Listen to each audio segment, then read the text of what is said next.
আল্লাহ যদি হাসরের ময়দানে বলে, বান্দা এটা আমার দেওয়া জিহ্বা ছিল, কতজন রে ডাকলি বন্ধু। আল্লাহ যদি বলে, বান্দা আমার এই জবানে আমার নামটা কি আমি একবারও শোনার অধিকার ছিল না? আমার এই কপালটায় আজকের সারাদিনে আমি একটা সেজদাও পাওনা ছিলাম না? আমার এই কানটায় আমি আল্লাহকে একটা বারো আজানের আওয়াজটা শোনার হক আমি পাওনা ছিলাম না? কি বলবি যুবক?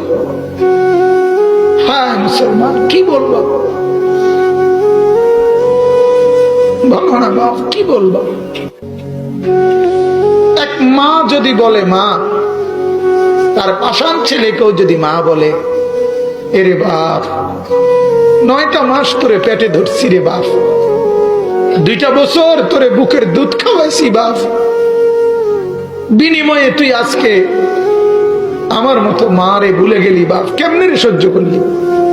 এই কথা বললে যত বড় পাষাণ ছেলেই হোক, সেও তো কিছুক্ষণের জন্য মাথাটা নোয়াই লাগবে।